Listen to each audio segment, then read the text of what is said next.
Right, so as you can see on my board here, I've got various different cutters here and veiners. All the flowers in this row here are made with the cutters in front of them there. And then behind here I'm also going to show you how to make pansies, which I always do unwired because they're a bit difficult to put into a spray with other flowers, so I tend to use them as an unwired flower on cakes so you can take them off. Here I've also got a sugar paste rose, which basically is made with no cutters at all. All you need for that is a plastic bag, and these can be made with modelling chocolate or marzipan. If you've got Play-Doh with the kids, or the dough that you can bake and things like that, you can make these with the kids and they can have a go at this sort of thing. It's quite easy to do, so I'll get straight on with it. So we'll just move these out of the way.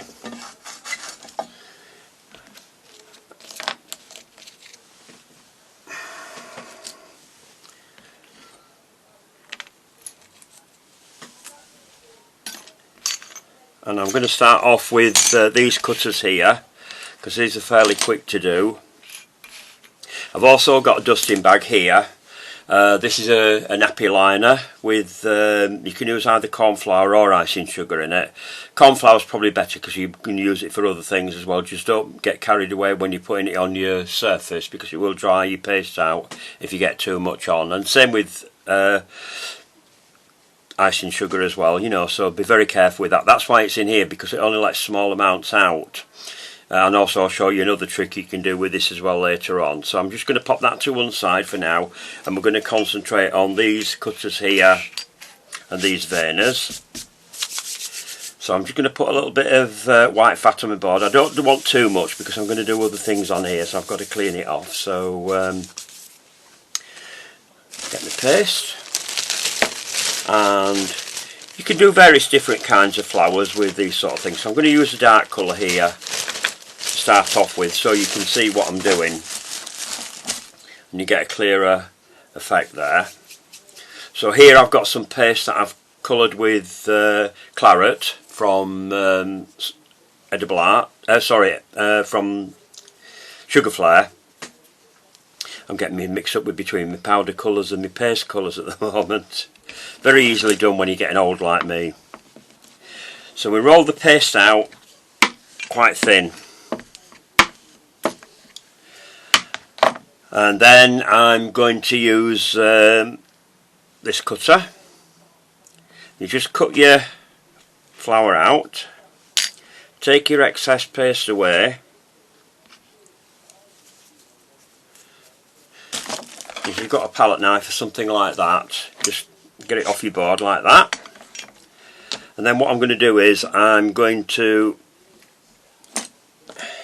put that into this veiner, and I'm just going to give that a bit of a dust.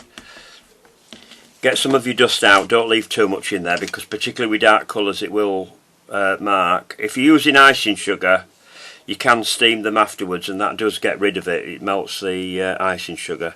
So what we need to do is just position this so your points are going through each of your points on your veiner. That one just wants to move around a little bit. Bring your top over, press down, and there we are. Now I didn't do the top part of it, so it stuck a little bit to that. But if you've just got one of these little palette knives, you can buy things like this from places like The Range. If you go in there, they're usually quite reasonable. You can get a set for about, well, they were about £3 odd with different sizes in, which is cheaper than buying from sugar craft shops. I'm sorry about that to sugar craft shops, but they are quite expensive, the ones they can get. So what I'm going to do with that then is then you take that and you put that into your bubble foam and just lay it in like that and leave that to dry. Just adjust your petals round and pop that to one side, and then what will happen is then you'll have a dry one like that. I'll just put that on my hand so you can see it. Just put this light on so you can see that. Okay. And then do that with whatever colours you're going to do. If you've got any bits and paste and you've been making roses or something like that and you've got loads of bits and bobs left, it's a good way of being able to use your paste up with this sort of thing. That cutter there is like it's a petunia shaped cutter, is that. So I'm going to use some yellow paste here, and I'm going to use this one next, which is the shape of a primrose or a primula, whatever kind of flower you wanted to do. They're all the same shape, they're from the same family. Primrose is a wild version of your primulas. They've just been mixed and matched until they get all the different colours from them, with whatever they do to get the different colours of flowers. Again, cut out your cutter, take your paste away,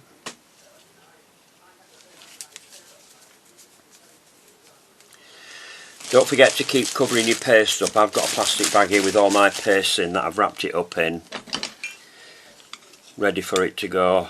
And this time I'm going to burn it in this burner, so I'll just give that a bit of a dust.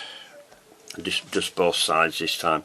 With the lighter colours you can get away with dusting both sides because it's not going to be as obvious. And then bring your top down, press, and there you are, your flowers ready to come out. You don't have to have one of these to get them out. I mean, any knife with a blade on the end. So that's the yellow one in that. So again, put that into your foam and leave that to dry, and then you'll end up with, that's a dry one there. Okay. Now another thing that you can do with your bits and bobs of paste is the little plunger flower blossoms that I've got on here. So you need some flat foam like this to do that. And just move those roses out of the way. Move those flowers. And the way that you need to do that is when you roll your paste out for doing plunger flowers, which do come in different sizes. I've got two different makes here. This one I think is an FMM one, and the other one is a PME one.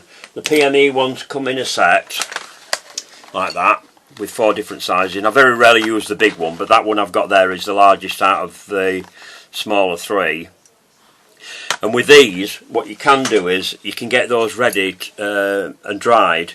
You can put them onto stamens and then tape them together onto a stem, which I'll do in a later video. So what I'm going to do is I'm going to roll some paste out and show you how this is done. Now for this, what you want before you roll out is some dust on your board.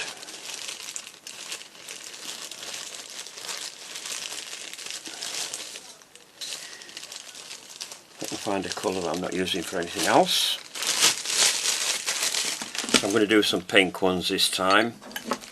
So get your flower paste. This is flower paste that I'm using, by the way. You need flower paste because you want it to stretch and be able to roll it really thin. If you try and do it with sugar paste, it won't work because it doesn't stretch.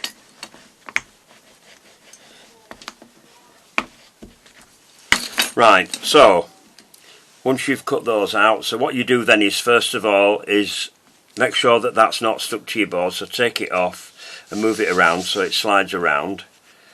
This is one of the occasions where you don't want it to stick to your board. Into your paste, twist out, and the flower should stay in your cutter. So what you do then is, straight onto your flat foam, press and cup, like that. So it's cut, press, cut,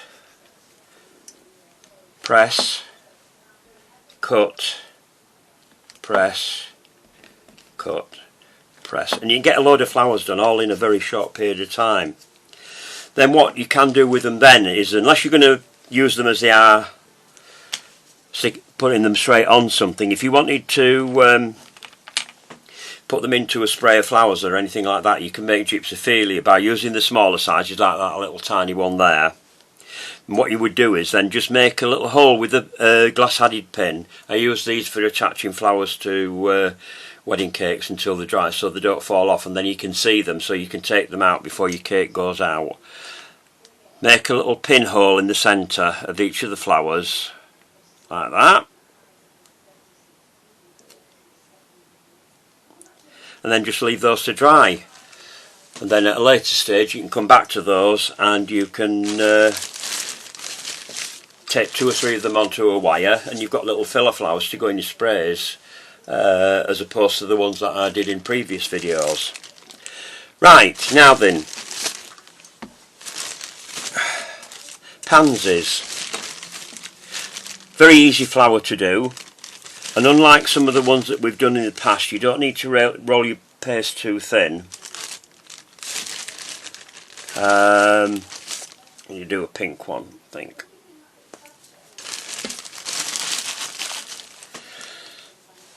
The reason for that is because with some of the flowers that we make, we do have to stretch them in order to get the effect that you get with that particular kind of flower.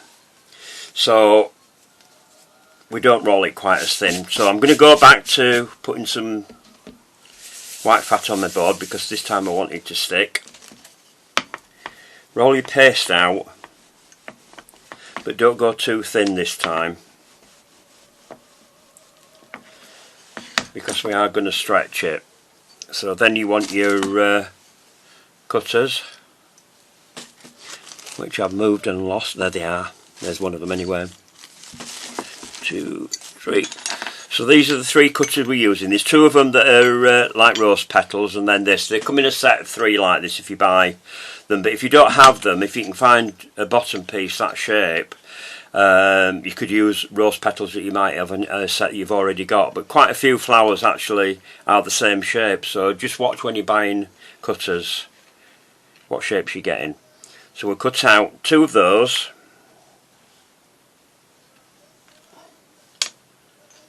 Two of the small one, and then 1 of the bottom one, like that. I'm going to show you 2 different kinds. I'm going to show you a 2-tone effect, which is really quite clever. It's a bit of a waste of paste, but if you're going to do that, make sure that you have enough paste to do it. Any colour that you're going to do, make sure that you make enough paste up so that you can do the colour that you're aiming for. Otherwise you find it difficult to get them the same colour. Now this is actually again made from the same claret that I used for the dark one. Now we're going back to the silk veining tool that we used on the filler flowers and things like that in a previous video. Start in the centre and roll in a fan motion out, stretching your petal like that. Doesn't matter if it goes a little bit out of shape, you can keep it like that. So we'll do that a little bit quicker to get all the petals done, and you're going to do this with all of the petals.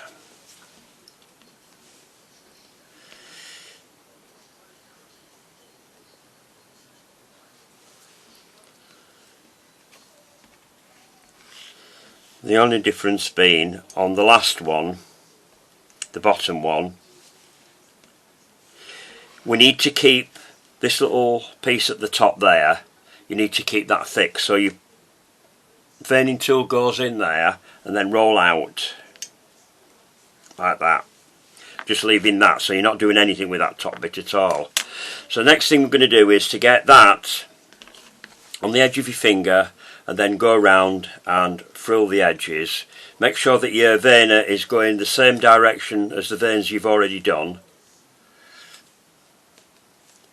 It just gives it a bit of movement, and the reason being, although pansies are quite a flat flower, if you didn't do this it wouldn't look very, it'd look a bit dead.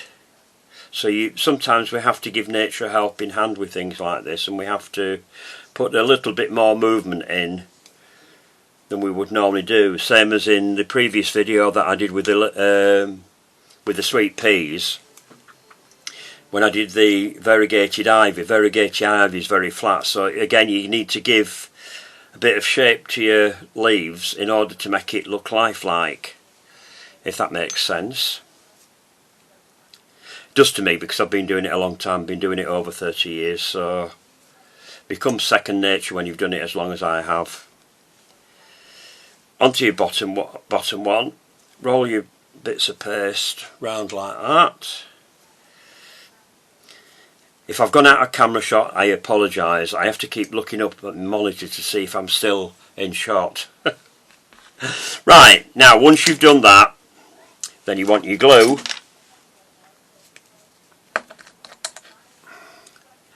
And I'm going to start off with the large petals first, and I'm going to just glue down one side of that petal there. Place your other petal across it, overlapping it quite a lot, like that. Make sure that it's stuck down in the centre there, like that. Glue in the centre there, and then your two smaller petals want to go in facing each other, so one goes in that way. They do overlap quite a lot, do these. And then the second one goes in facing, so it's point to point, like that. And then go in again with a little bit more glue. Centre petal in, like that. And the reason why you want it to be thick is because what you're going to do now is you're going to go in with either your silk veining tool or a brush handle will do. Small brush handle like that, anything like that will do if you haven't got one of these, and then just push in like that so you've got like a little eye in the centre. So I've just lift that up to the camera so you can see that. I've got one here that I've dried, a paler pink one, so you should be able to see how that's dried. And then go to your foam and put it in like we do with the other flowers, so you get a bit of shape in it. So we've popped it into the foam like that. Okay, put that back over there. And then to do the two-tone effect, what I'm going to do is I'm going to use some pink and I'm going to use some burgundy. It's a good idea if you're doing a colour like the burgundy, because it is you have to put a lot of colour in it. It does go very soft. So what I would recommend that you do is if you colour it the day before and then leave it in a plastic bag to stiffen up a little bit, because it is still quite soft. But if you don't put it in a plastic bag, then if you use it straight away rather way, you will find it difficult to work with.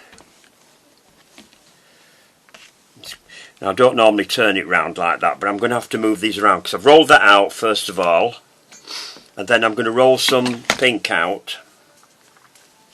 There are some roses that are like this. Is one that's got either a yellow or a cream back with a reddy coloured front to its petal, and this is how you would do those.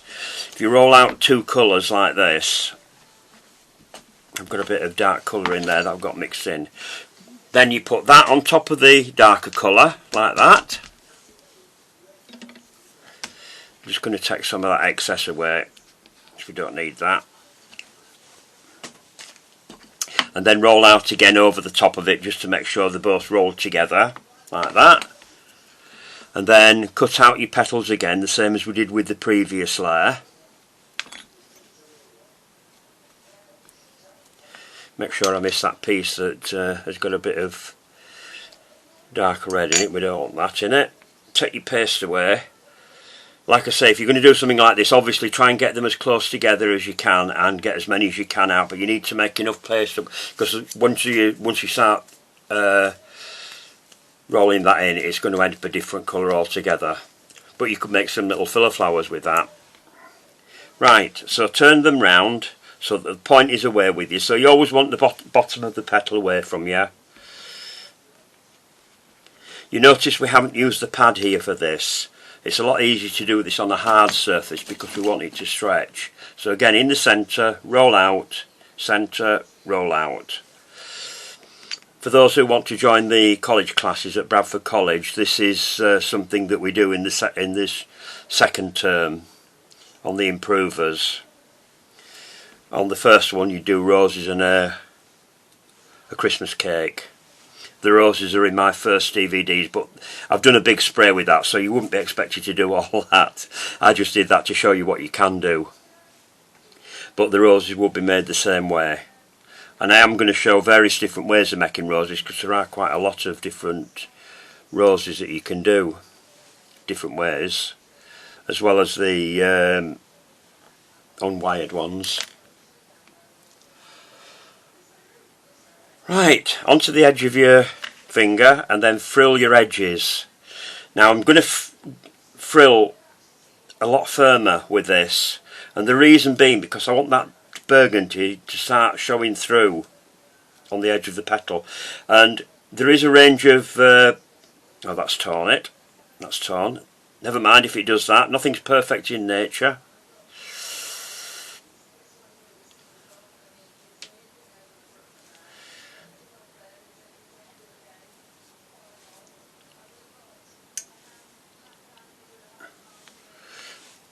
I have got some that are already made up that I can use. I'm just going to, because it's quite a hot day today and I'm getting quite sweaty here, I'm just going to put some powder on my fingers so that they don't stick again.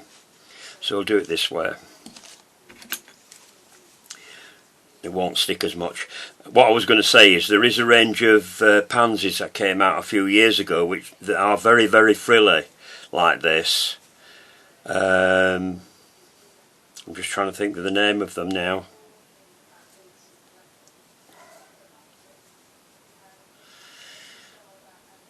Oh, can, that's it.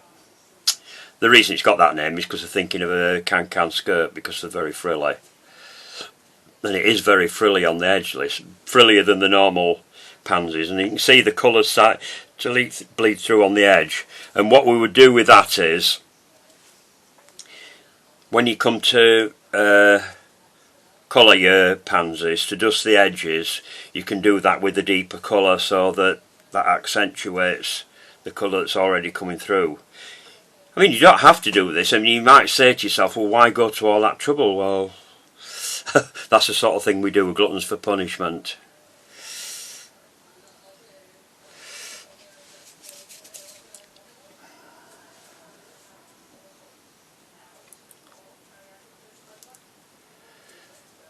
And sometimes we are with some of the flowers that we do, because sometimes people look at them when you go to competitions at the shows, like the London shows, Olympia and places like that, and the autumn one, which is the biggest one, at the NEC at Birmingham in the beginning of November, and you see the amount of trouble that people have gone to with the flowers, you'll understand why. Because they're so realistic, they're unbelievable. Right, so once you've done that, again, same as before, and because that's torn there, I'm going to cover that up. That's going to go to the back. So what I'm going to do with that is, this just proves that things go wrong even for people that know what they're doing with it. So if anything goes wrong, don't beat yourself up about it. Things do go wrong. We're not perfect. There we are. See, that's covered up. Bit in the centre. Two smaller petals, one facing that way, one facing that way. Blue glue in the centre, bottom petal,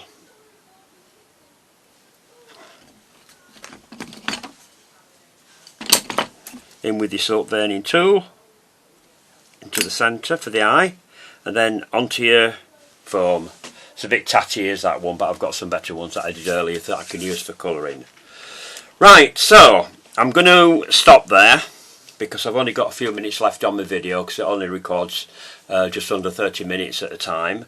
So I'm going to come back and show you how to do the sugar paste rose with just sugar paste, and I'm going to show you how to colour the flowers that we've done in this video. Okay, see you soon.